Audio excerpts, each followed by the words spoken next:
Last લેક્ચરમાં જે આપણે સમ કરેલો જે દાખલો ગણેલો ત્યાંથી આગળ વધીએ છીએ. લાસ્ટ લેક્ચરમાં આપણે ચંદ્રની સપાટી પર ગુરુત્વાકર્ષણની વાત કરી હતી અને દાખલો જોયો.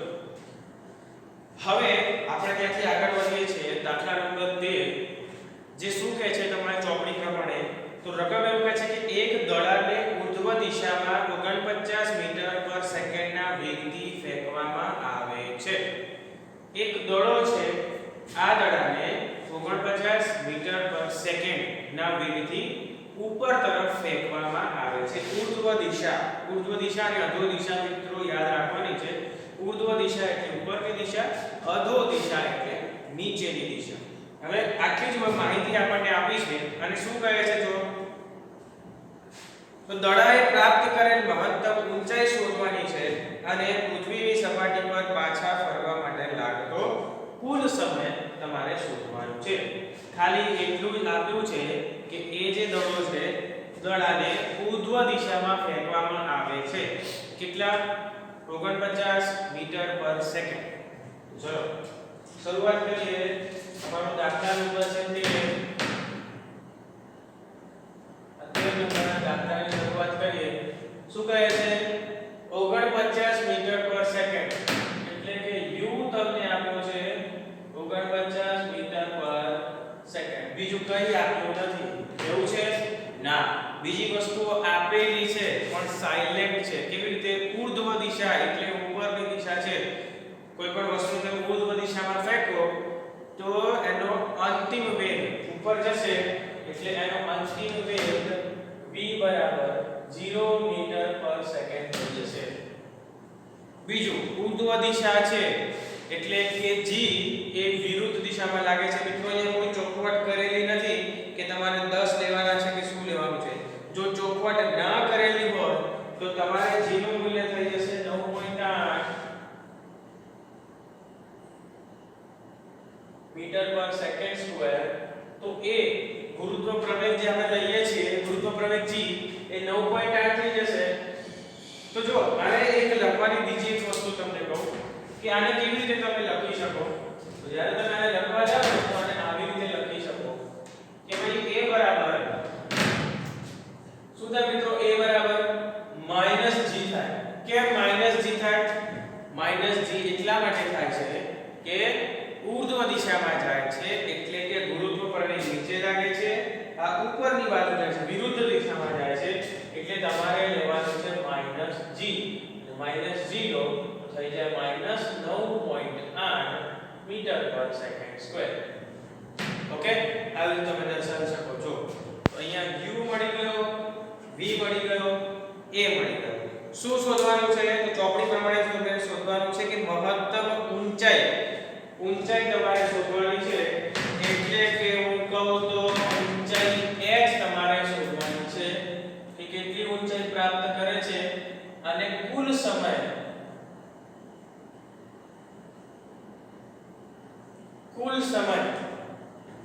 પૃથ્વી ઉપર પાછા ફરવાનો કુલ સમય, ઉપર જશે ને પાછા ફરવાનો કુલ સમય તમારે શોધવાનો છે.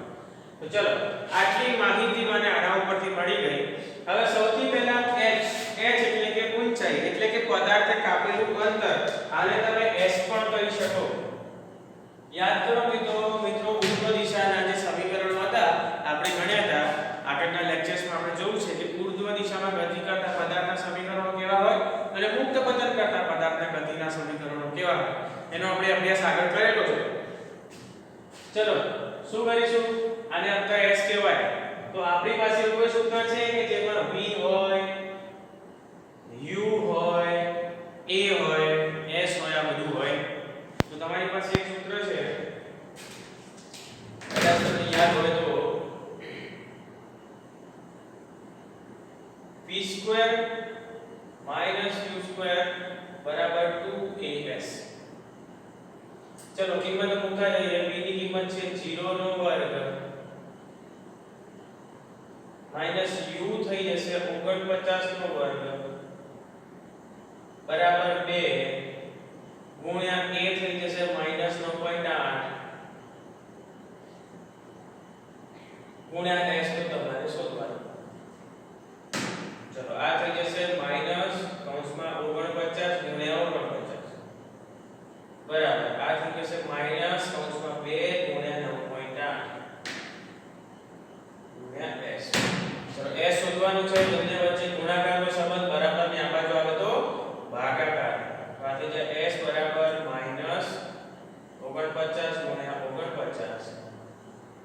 ભાગ્યા માઈનસ 2 ગુણ્યા 9.8. ચલો માઈનસ માઈનસ ઉડી ગયું, માઈનસ માઈનસ ઉડી ગયું. અહીંથી પોઈન્ટ કાઢવાનો, અહીંયા થઈ જાય 10, આ થઈ જાય 2, આ થઈ જાય 5. 49 ગુણ્યા 5 કરો અને ભાગ્યા 2 કરો. 49 ગુણ્યા 5 ભાગ્યા 2 આટલું કરો એટલે તમને s મળી જશે. એ s ગુણાકાર તમારે કરવાનો છે અને એ ગુણાકાર કરશો એટલે તમને 122.5 ની સમથિંગ 122.5 મીટર 122.5 મીટર એટલું તમને મૂલ્ય મળશે. બરાબર છે? 122.5 મીટર જેટલું મૂલ્ય મળશે.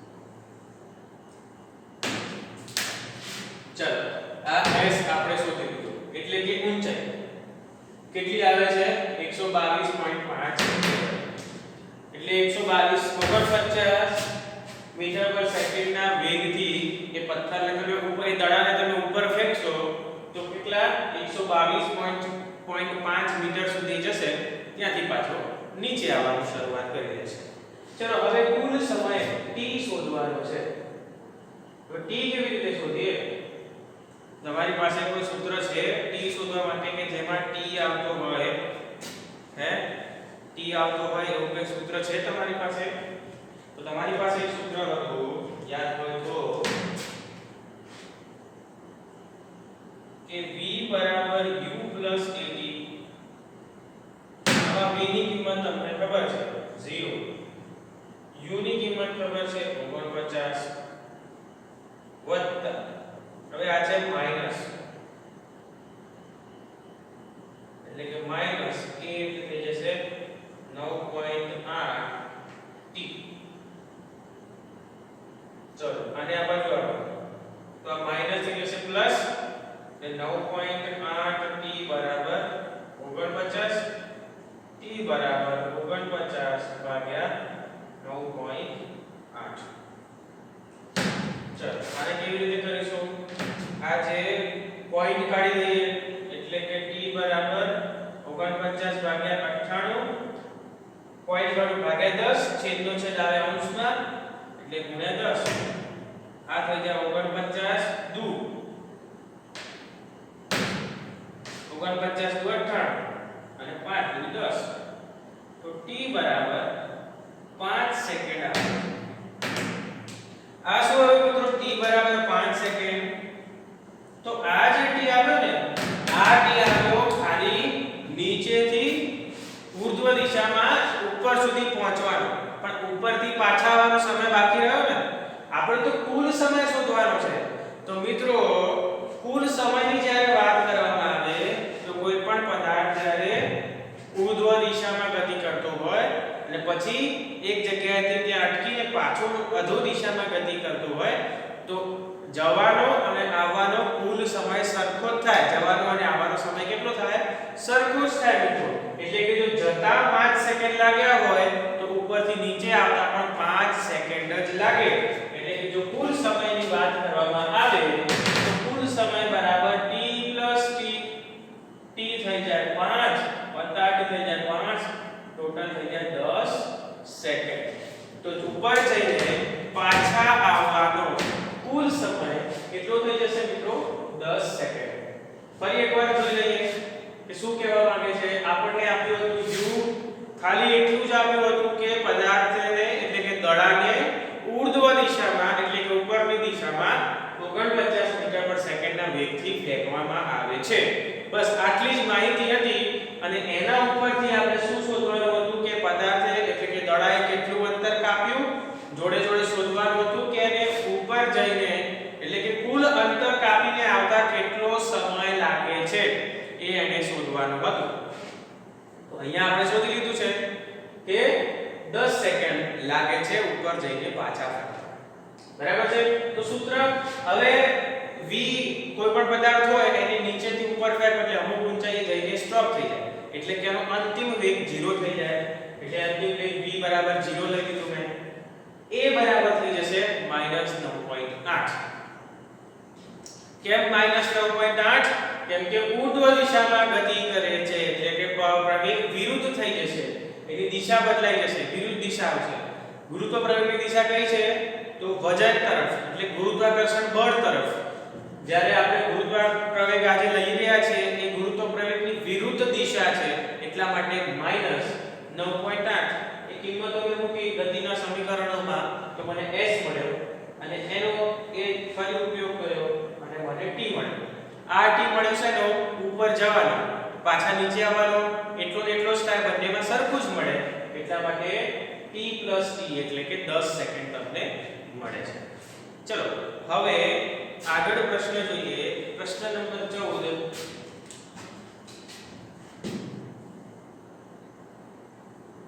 પ્રશ્ન નંબર 14 શું કહે છે કે 19.6 મીટર ઊંચાઈના ટાવરની ટોચ પરથી, અહીંયા તમને ઊંચાઈ આપી છે કે 19.6 મીટર ઊંચાઈ h બરાબર 19.6 મીટર ના ટાવરની ટોચની ઊંચાઈ, એ ટોચ પરથી એક પથ્થરને મુક્ત પતન કરવા દેવામાં આવે છે. તો પૃથ્વીની સપાટીએ અડકે તે પહેલા તેનો અંતિમ વેગ શોધો. હવે ખાલી એટલું જ આપ્યું છે અહીંયા કે પદાર્થ શું કરે છે મિત્રો? મુક્ત પતન કરે છે. ક્યાંથી? તો 19.6 મીટર ઊંચાઈના ટાવર ઉપરથી. એટલે આ જે ઊંચાઈ છે ને એને હું s કહી શકું. શું કહી શકું મિત્રો? s. કેમ કે પદાર્થને કાપેલું અંતર એને s છે ને. કેમ કે ધારો કે હું આટલી ઊંચાઈએથી એક આ જે માર્કર છે એને હું ફેંકું છું, તો પદાર્થને કેટલું અંતર કાપ્યું? અહીંયાથી આટલું, એટલે આ એની ઊંચાઈ. તો આ ઊંચાઈ જેટલું એને અંતર કાપ્યું, એટલા માટે h ઊંચાઈ બરાબર 19.6 મીટર. તો એ જ એનું અંતર થઈ જશે s. મુક્ત પતન કરતો પદાર્થ, તો જ્યારે પણ પદાર્થ મુક્ત પતન કરે એટલે એનો પ્રારંભિક વેગ u બરાબર 0 મીટર પર સેકન્ડ થઈ જાય. કેમ મિત્રો 0 મીટર પર સેકન્ડ થઈ જાય? કેમ કે શરૂઆતમાં મુક્ત પતન કરતો પદાર્થ એ સ્થિર હોય, એને છોડવામાં આવે તો ગુરુત્વાકર્ષણ બળની અસર હેઠળ નીચેની તરફ ગતિ કરે, એટલે પ્રારંભમાં એનો વેગ કેટલો હોય? હંમેશા 0 મીટર પર સેકન્ડ જેટલો હોય. બરાબર છે મિત્રો? 0 મીટર પર સેકન્ડ સ્ક્વેર જેટલો હોય. હવે વાત કરીએ a ની.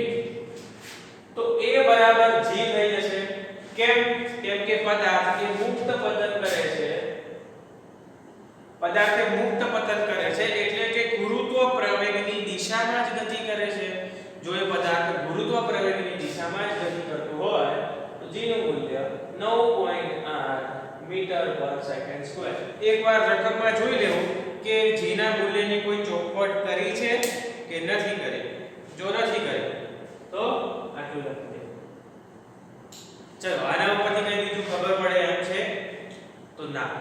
આપણે શોધવાનું છે શું મિત્રો? શોધવાનું છે આપણે શોધવાનું છે v, એટલે કે અંતિમ વેગ શોધવાનું છે. રકમ પ્રમાણે v શોધવાનો છે.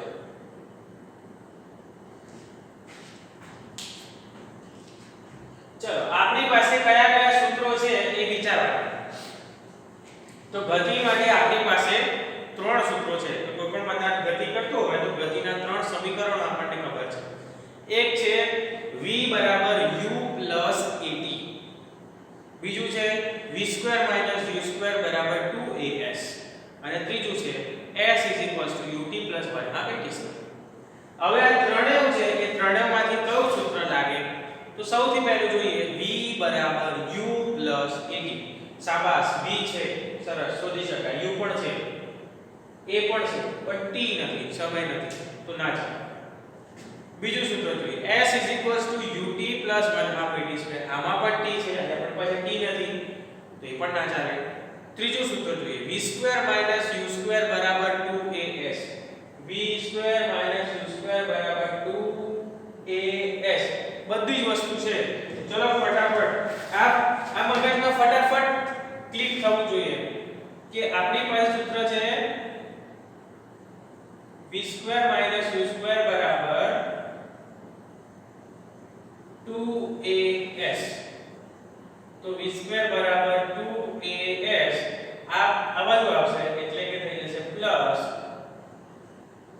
u square. ચલો 2 એની કિંમત આવશે ગુણ્યા 9.8 ગુણ્યા s ની કિંમત આવશે 19.6 વત્તા u કેટલા છે 0 નો વર્ગ 0 નો વર્ગ થાય 2 ગુણ્યા 9.8 કરો એટલે થઈ જાય 19.6 ગુણ્યા 19.6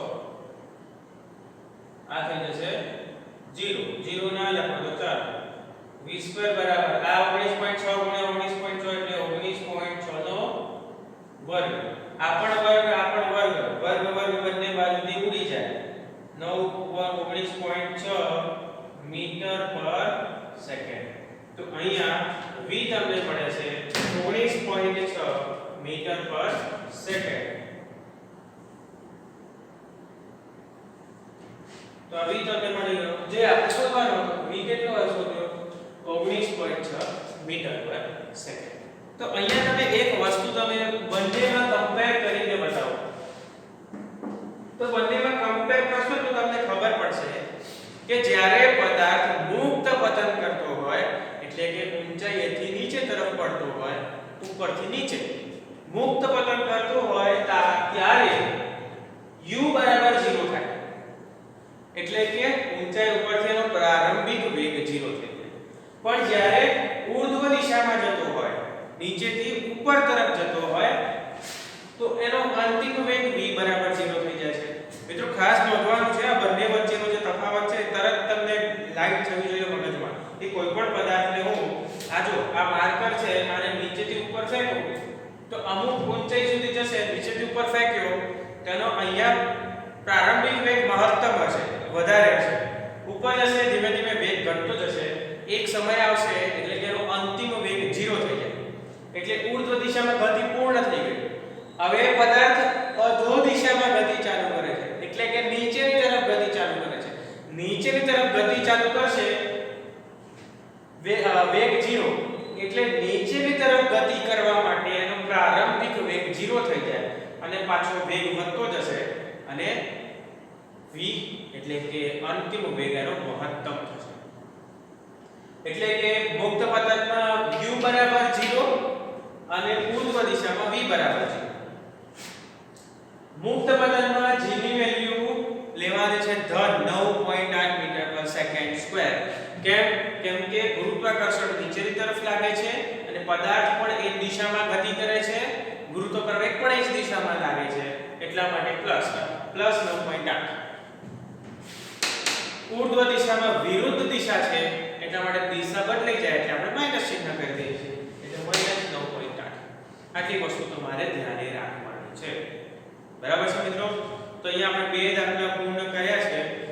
હવે દાખલા નંબર 15 એ પણ બહુ જ સહેલો છે. દાખલા નંબર 15 ની ગણતરી કરીએ કે દાખલા નંબર 15 શું કહે છે. તો દાખલા નંબર 15 જોઈએ તો કહે છે કે એક પથ્થરને ઊર્ધ્વ દિશામાં 40 મીટર પર સેકન્ડના પ્રારંભિક વેગથી ફેંકવામાં આવે છે. ફરી પાછું આના જેવું અહીંયા 49 હતો અહીંયા 40 છે. પ્રારંભિક વેગ તમને આપ્યો છે જે વસ્તુ આપી હોય લખતા જઈએ 40 મીટર પર સેકન્ડ ના પ્રારંભિક વેગથી ઊર્ધ્વ દિશામાં ફેંકવામાં આવે છે એટલે ઉપર તરફ. g બરાબર તમારે 10 મીટર પર સેકન્ડ સ્ક્વેર લેવાનું છે એટલે અહીંયા a બરાબર g બરાબર 10 મીટર પર સેકન્ડ સ્ક્વેર. શું શોધવાનું છે તો પ્રાપ્ત કરેલ મહત્તમ ઊંચાઈ શોધો એટલે કે પ્રાપ્ત કરેલ મહત્તમ ઊંચાઈ s બરાબર h બરાબર s તમારે શોધવાનું છે. અને બીજું શું શોધવાનું છે કે પથ્થર દ્વારા થયેલું કુલ સ્થાનાંતર તથા તેણે કાપેલ કુલ અંતર તમારે શોધવાનું છે. બહુ જ સરસ પ્રશ્ન છે કે એણે કાપેલું કુલ અંતર અને એના દ્વારા થયેલું સ્થાનાંતર એટલે કે સ્થાનાંતર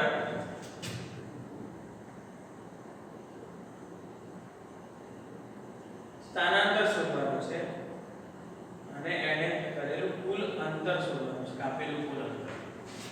ચલો સૌથી પહેલા વાત કરીએ, આપણી પાસે છે મુક્ત પતન નથી કરતો, પદાર્થ ઉર્ધ્વ દિશામાં જાય છે. જો ઉર્ધ્વ દિશામાં જતો હોય તો આપણી પાસે હજી એક કિંમત હશે, એ છે v. v બરાબર 0 મીટર પર સેકન્ડ. કેમ કે ઉર્ધ્વ દિશામાં જાય તો પ્રારંભિક વેગ 40 હોય તો અંતિમ વેગ 0. આપણી પાસે છે શું મિત્રો, v છે, u છે, a છે, s શોધવાનો છે. શું કરીશું? તો આપણી પાસે સૂત્ર છે, s શોધવાનો છે. તો t તો છે નહીં આપણી પાસે, તો પહેલા બે સૂત્રો તો કામે નહીં લાગે.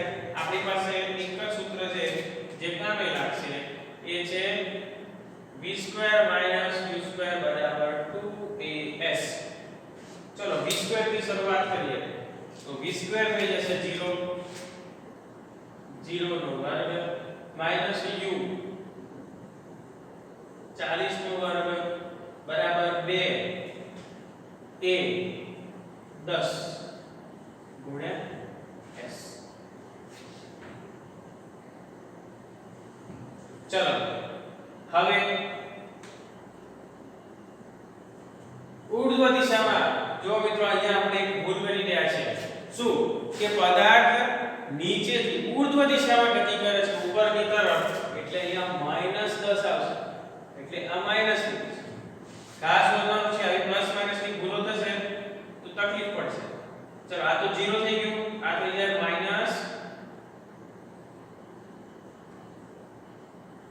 -40 ગુણ્યા 40 અને છેદમાં -2 ગુણ્યા 10 બરાબર s. માઈનસ માઈનસ કટ, બિંદુ બિંદુ કટ, તો આ 40 ગુણ્યા 4 ભાગ્યા 2 બરાબર s. s બરાબર 40 દુ 80 મીટર એને કાપ્યું. તો એને 80 મીટર જેટલું અંતર એને કાપેલું. અહીંયા એક વસ્તુ ખાસ જોવાની છે કે જો પદાર્થ 80 મીટર જેટલું અંતર કાપી લે છે, બરાબર છે, એટલે કે નીચેથી ઉપર સુધીમાં એ 80 મીટરનું અંતર કાપે છે. સૌથી પહેલી વસ્તુ તો આપણે s શોધી લીધું કે 80 મીટર જવાબ આવે. હવે વાત કરીએ સ્થાનાંતરની. મિત્રો આટલું ગતિ ચેપ્ટર યાદ કરો, ગતિ. સ્થાનાંતર કોને કહેવાય? તો પદાર્થના સ્થાનમાં થતા ફેરફારને આપણે સ્થાનાંતર કહીએ છીએ. હવે વિચારો કે પદાર્થ અહીંયાથી ઉપર ગયો અને પાછો અહીંયા પાછો આવી ગયો, તો ઉપર જઈને પાછો એ જગ્યાએ પાછો આવે છે, એટલે એના સ્થાનમાં કોઈ પણ પ્રકારનો ફેરફાર થતો નથી. એના સ્થાનમાં કોઈ પણ પ્રકારનો ફેરફાર થતો ન હોવાના કારણે એનું સ્થાનાંતર કેવું થશે? 0. તો સ્થાનાંતર 0 થઈ જશે. શા માટે સ્થાનાંતર 0 થઈ જશે મિત્રો? તો તમે લખી શકો કે નહીં? શા માટે સ્થાનાંતર 0 થઈ જશે? તો પ્રારંભિક સ્થાન અને અંતિમ સ્થાન એક જ છે. તો પદાર્થનું પ્રારંભિક અને અંતિમ સ્થાન એક જ હોવાથી સ્થાનાંતર 0 થશે. સ્થાનાંતર કેવું થશે મિત્રો? 0 થશે. અને જો પદાર્થે કાપેલા કુલ અંતરની વાત કરવામાં આવે તો સ્થાનાંતર તો 0 થઈ ગયું, પણ અંતરની વાત કરવામાં આવે કે પદાર્થે કેટલું અંતર કાપ્યું. તો અહીંયાથી ઉપર 80 મીટર ગયો અને પાછો ઉપરથી નીચે 80 મીટર આવ્યો, તો કુલ અંતર બરાબર 80 મીટર પ્લસ 80 મીટર, તો 160 મીટર. તો પદાર્થે કુલ 160 મીટર જેટલું અંતર કાપ્યું. સારા અંતર કેટલું થઈ ગયું 0 અને અંદર 160 મીટર જેટલું અંતર. તો આ બંને વસ્તુ તમારે નોંધવાની છે. જો આમાં બે પ્રકારના દાખલા આવે છે. એક મિત્રો એવા પ્રકારનો દાખલો છે કે ઉર્ધ્વ દિશામાં ગતિ કરતો હોય અથવા મુક્ત પતન કરતો હોય એ પ્રકારના દાખલા આવે છે. તો ઉર્ધ્વ દિશામાં ગતિ કરતો હોય તો v 0 થાય અને g નું મૂલ્ય માઈનસ આવે. મુક્ત પતન કરતો હોય તો u 0 થાય અને g નું મૂલ્ય ધન આવે. બસ આટલી વસ્તુ યાદ રાખવાની. આટલી વસ્તુ તમારે લખી દેવાની. g નું મૂલ્ય તમને ખબર છે 9.8. ઉર્ધ્વ દિશા હોય તો -9.8, અધો દિશા હોય નીચેની દિશા હોય મુક્ત પતન કરતો હોય તો +9.8. આટલું યાદ રાખવાનું છે. બરાબર છે. તો આ ઉર્ધ્વ દિશા અને અધો દિશાના દાખલા તમારે જોવાના છે. ચલો એક દાખલો છે બહુ સરસ છે. એવું કહે છે કે પૃથ્વી તથા સૂર્ય વચ્ચે લાગતા ગુરુત્વાકર્ષણ બળની આપણે પૃથ્વી અને ચંદ્ર વચ્ચે લાગતા ગુરુત્વાકર્ષણ બળની ગતિ કરી ગુરુત્વાકર્ષણ બળની શોધ કરી એટલે કે શોધી લીધું, ગણતરી કરી. એવી જ રીતે હવે આપણે શોધવાનું છે એ છે પૃથ્વી તથા સૂર્યની વચ્ચે લાગતા ગુરુત્વાકર્ષણ બળની ગણતરી આપણે કરવાની છે. ચલો એ ગણતરીની શરૂઆત કરીએ.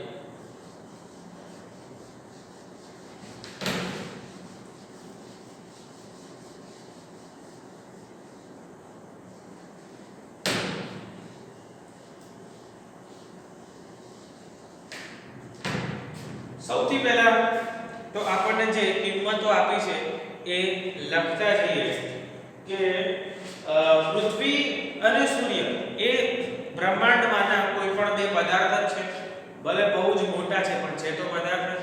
તો કોઈ પણ બ્રહ્માંડમાં આપણને ખબર છે કે ગુરુત્વાકર્ષણનો સાર્વત્રિક નિયમ આપણે ભણ્યા કે બ્રહ્માંડમાં ચલો ને વિચારીએ કે કોઈ પણ બે પદાર્થો વચ્ચે લાગતું આકર્ષણ બળ તેમના દળના ગુણાકારના સમપ્રમાણમાં અને તેમની વચ્ચેના અંતરના વર્ગના વ્યસ્ત પ્રમાણમાં છે. આ આપણે ભણી ચૂક્યા છે. એટલે કે આના ઉપરથી આપણે એક સૂત્ર પણ સાબિત કરેલું F = G m/d². બરાબર છે. તો આ જ સૂત્રનો આપણે ઉપયોગ કરવાનો છે. અહીંયા જે બે પદાર્થો છે એમાં એક પદાર્થ છે પૃથ્વી, બીજો પદાર્થ છે સૂર્ય. તો એના માટે આપણે જે કિંમતો આપી છે એ લખતા જઈએ.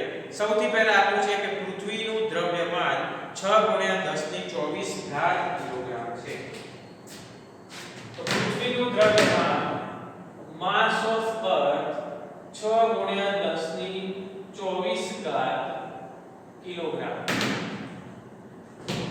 પછી શું કહે છે જુઓ મિત્રો, પછી છે સૂર્યનું દ્રવ્યમાન 2 × 1030 કિલોગ્રામ.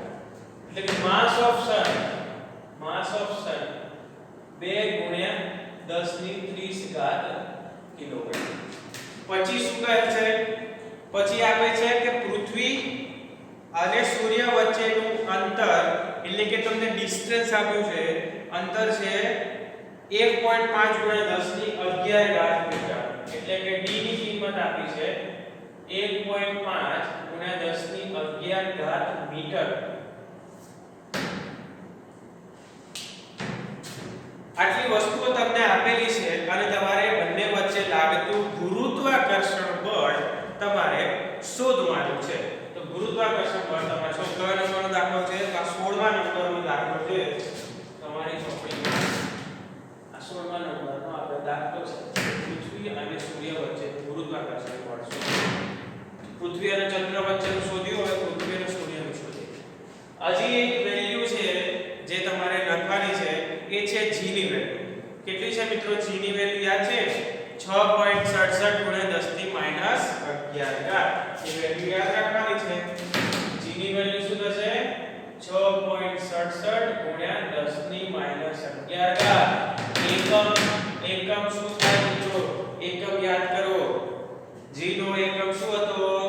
ન્યૂટન મીટર સ્ક્વેર પ્રતિ કિલોગ્રામ સ્ક્વેર. યાદ છે ને? g નો એકમ. ચલો હવે g ની કિંમત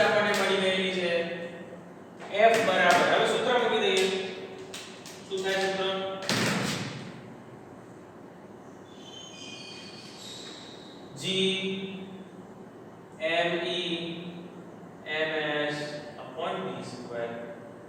ચલો G ની કિંમત 6.67 ગુણ્યા 10 ની માઈનસ 11 ME અર્થ ની કિંમત 6 ગુણ્યા 10 ની 24 MS 2 ગુણ્યા 10 ની 30 ભાગે આ થઈ જશે d નો વર્ગ એટલે કે 1.5 ગુણ્યા 10 ની 11 ઘાત નો વર્ગ. ચલો હવે ઉપર ગણતરી કરી 6 દુ 12 થઈ જાય 6.67 ગુણ્યા 12 ગુણ્યા 10 ની માઈનસ 11 ઘાત 10 ની 24 ઘાત એટલે 24 માંથી 11 બાદ કરો 24 માંથી તો શું થાય મિત્રો 24 માંથી 11 બાદ કરો તો 13 13 ના 30 43 એટલે કે 10 ની 43 ઘાત 1.5 નો વર્ગ કરો તો 2.25 કેમ કે 15 નો વર્ગ 225 અને પોઈન્ટ પછી એક આંકડો ને પેલામાં પણ પોઈન્ટ પછી એક આંકડો એટલે બે આંકડા એટલે 2.25 ગુણ્યા 11 દુ 22 એટલે 10 ની 22 ઘાત 10 ની 22 ચલો 10 ની 43 ઘાત અને 10 ની 22 ઘાત શું થાય મિત્રો 10 ની 43 ઘાત અને 10 ની 22 ઘાત શું થાય તમારે યાદ રાખવાનું છે કે 10 ની 43 ઘાત અને 10 ની 22 ઘાત આ ઉપર લઈ જાવ તો 10 ની કેટલી ઘાત થાય મિત્રો 21 ઘાત થાય ગુણ્યા નાનો કરો તો થઈ જશે લગભગ 30 57 35 57